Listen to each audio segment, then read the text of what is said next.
मुझे रैन का सिंबल मिले। सन, लेकिन मेरे मम्मी पापा दोनों के पास ही रैन का सिंबल है, तो फिर मुझे सन का सिंबल कैसे मिला? झनक, ये लो मेकअप और अपने सिंबल को जल्दी से छुपाओ। लेकिन मम्मी, मैं अपने सिंबल को क्यों छुपाऊं? क्योंकि मैंने तुम्हारे पापा को चीट किया था और जो तुम्हारे रियल पापा थे उनके पास सन का सिंबल था, इसलिए इसे जल्दी से छिपाओ। आपने चीट किया, इसका मतलब मैं आपकी बेटी नहीं हूँ। तुम सच में पागल हो। ऑफ कोर्स तुम मेरी बेटी हो, मैंने तुम्हें जन्म दिया है। झनक, भागो मत, रुको, मुझे तुम्हारा सिंबल छिपाने दो। आप मुझे टच मत कीजिए, मैं जा रही हूँ पापा को बताने कि आपने उन्हें चीट किया है। मुझे पहले से पता है, मुझे बताने की जरूरत नहीं है। मैंने भी तुम्हारी मम्मी को पहले चीट किया है। क्या? तुमने कब चीट किया? अगर मुझे सही से याद है तो हमारी शादी के अगले ही दिन। आप दोनों की प्रॉब्लम क्या है? झनक बेटा, ओह माय गॉड, झनक तुम्हें तो सन का सिंबल मिला है। हाँ, लेकिन कैसे? तुम्हारे पेरेंट्स के पास तो रैन का सिंबल है। मुझे नहीं पता। मैंने सुना है कि सन का सिंबल बहुत मुश्किल से मिलता है। तुम्हें पता है, मेरी कजन सिस्टर ने 100 बच्चों को जन्म दिया था ताकि उनके एक बच्चे को सन का सिंबल मिल पाए। 100 बच्चे? हाँ, तो अब समझ जाओ कि तुम कितनी लकी हो। लेकिन सन का सिंबल वाले लकी क्यों होते हैं? तुम्हें नहीं पता? जिनके पास सन का सिंबल होता है वही प्रिंस से शादी कर सकते हैं। प्रिंस से शादी? मुझे नहीं करना। ओ लड़की, क्या तुम हमारे प्रिंस के बारे में कुछ गलत बोल रही हो? बॉडीगार्ड्स, पकड़ो उसे। प्लीज मुझे जाने दो, प्लीज।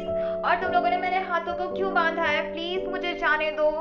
तुम यहीं रहोगी जब तक हमारे किंग डिसाइड नहीं कर लेते हैं कि तुम्हें क्या पनिशमेंट देनी है। प्लीज आज मुझे जाने दो। आज मेरा मैथ्स का एग्जाम है और अगर मैं स्कूल में टाइम से नहीं पहुंची तो बहुत बड़ी प्रॉब्लम हो जाएगी। प्लीज मुझे जाने दो।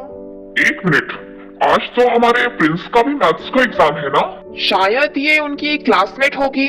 चलो इसे प्रिंस के पास लेकर चलते हैं। हाँ, तुमने सही बोला, चलो। सॉरी मैम, मैं एग्जाम देने के लिए लेट आई हूँ। एक्चुअली कुछ लोगों ने मुझे किडनैप कर लिया था और मुझे बांध के रखा हुआ था।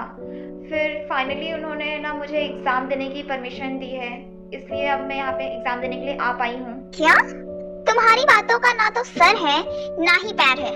खैर, आज मेरा मूड बहुत अच्छा है, इसलिए मैं तुम्हें परमिशन दे देती हूँ एग्जाम देने की। चलो अंदर आओ। Thank you ma'am, thank you so much. ओए, तुम मेरे पेपर में से चीटिंग क्यों कर रहे हो? ये लो। ये तुमने क्या किया? उस लड़के को इतनी जोर से क्यों मारा? क्योंकि वो एक नंबर का इडियट है। वो मेरी कॉपी में से चीटिंग किए जा रहा था। उसकी नाक से खून निकल रहा है। हे, क्या तुम ठीक हो? ओ लड़की, तुम तो वही लड़की हो ना? हाँ, मुझे याद है, ये वही लड़की है क्योंकि इसके पास सन का सिंबल है। ओह, वो देखो हमारे प्रिंस। तुमने उनके साथ क्या किया? मैंने नहीं किया है ये। और प्रिंस कौन है? तुम किसकी बात कर रहे हो? वो प्रिंस मैं ही हूँ। झनक की मदद करने से प्रिंस बहुत ज्यादा खुश हो जाते हैं। आगे चलकर उनमें बहुत अच्छी दोस्ती हो जाती है। कुछ साल बाद प्रिंस की झनक के साथ शादी हो जाती है क्योंकि झनक के पास सन का सिंबल था। और रही बात झनक के पेरेंट्स की बात, तो उनका डाइवोर्स हो जाता है।